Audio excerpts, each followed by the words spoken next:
Say, my name is Atticus. This is my show. I do glass stuff. Awesome. All right, come look.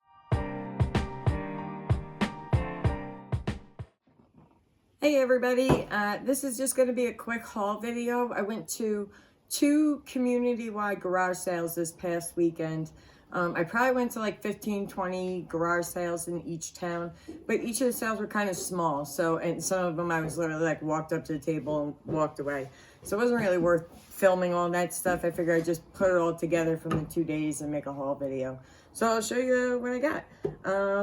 And this is in not the order that I found stuff in because I have no idea at this point. So, and nothing, I don't think I spent more than $10 on anything. Actually, pretty much everything was under $5. This, for example, this was $2. I actually thought it was like uranium glass because it's really bright, but it's not. It's Villeroy and Boch Color Concept.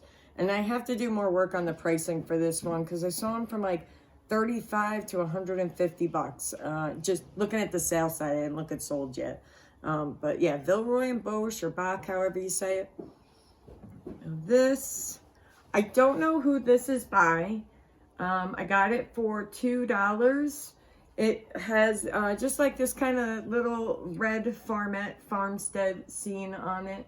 But on the back, there is this very adhered wall hanger piece, and I tried peeling it back a little bit, but I'm worried it's going to break the plate. So I haven't identified it yet. I don't know.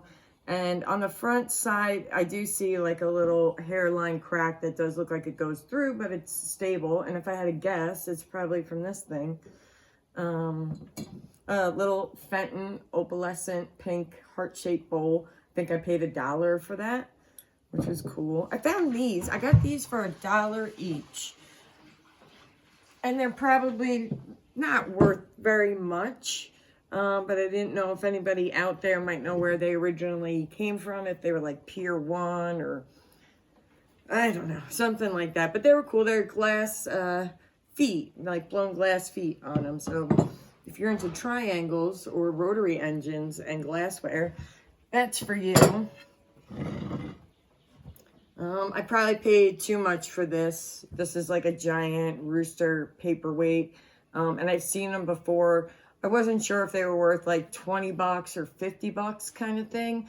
And I spent $20 on this. And this was the one like I got back in the car and I was like, you probably made a mistake with that one. I'm pretty sure I did. I don't think there's much money to be made there. Got a couple tidbit trays. I do like a tidbit tray. So this is Tiffin Franciscan or just Tiffin. And then this is Westmoreland. They're both 1930s. They are in good shape. This one's got a flash paint on it. And it's only got one tiny little scuff out of that paint missing. So that's kind of cool. And I love that color. Oh my God. And then this, the gold on the handle is still there. That's the one thing where it always seems to be worn off is on the handle.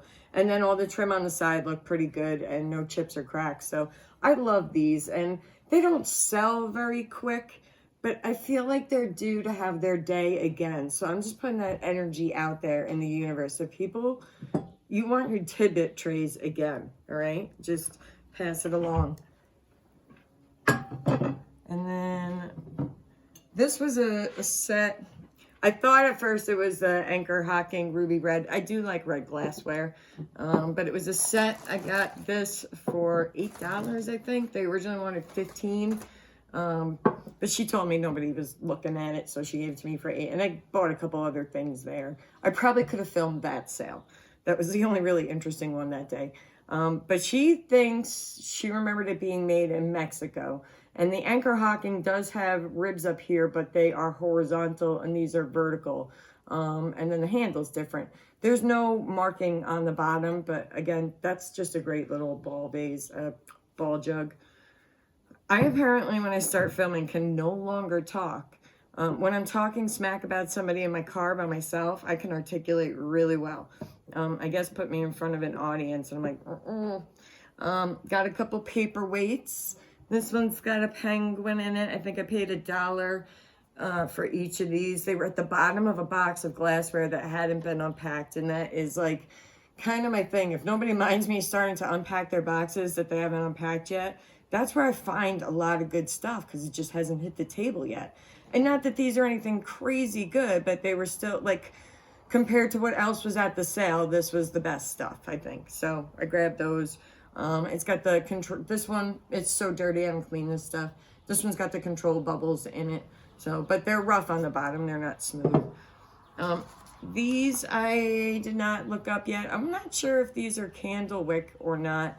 And I think Indiana Glass, I think it was Indiana Glass, made something similar to this. I know there's a couple different versions of this beaded rim, so that I still have to look up.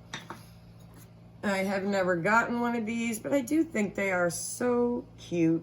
These little porcelain eggs. Good for a vase or holding a couple combs or pens or something like that.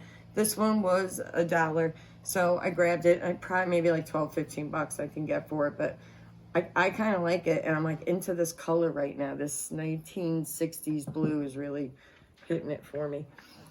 This is Jefferson glass. I think what's it called? Fan and Pearl? Fan and Dot? I'm saying I'm wrong.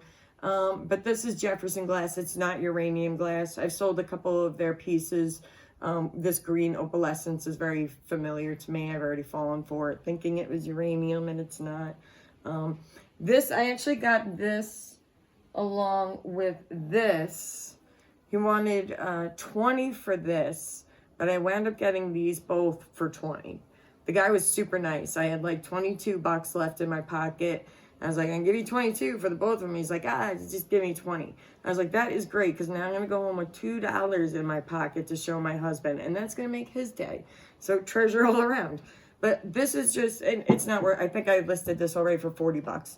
So, you know, maybe making 20 bucks on it. But this is beautiful. Look at that, the detail work there and the moirage. It just, again, they do not make things the way they used to. And this does have some, like, kind of residue and patina on it. I did not go and thoroughly clean it. I just wiped this with the cloth, because in these instances, I don't know if the potential buyer would like that to remain. So I leave that decision up to them, and hopefully nobody gets offended and gives me a bad review that I sent them something that wasn't, you know, clean. But I mean, it's cleaned, but I didn't scrub anything. Obviously, it's too nice for that. And then the last thing is just this, and this was $3. This is Federal glass. I believe Indiana Glass also makes this pattern. This is the Windsor pattern, but only Federal Glass, I believe, did the ruby flashed. So this would be Federal Glass, and I just think that's so pretty. Again, $3, and probably put like 15 bucks on it or something like that. But with the flash color on it is still in really good shape. And again, I just very gently clean this, because I don't want to be the one that's like, oh, finally ruined the piece because I cleaned it too hard. And that is it. That was my haul from the 2 community sales. Like I said, probably between the 2 days, I went to so many garage sales. But thankfully, I'm happy with what I got. And I'll be getting all this up in the next few days. I am going to Long Island this weekend, so hopefully I will get to some good estate sales down there and get that stuff up next week. So you guys have a good Memorial Day weekend, and thanks for watching. Bye.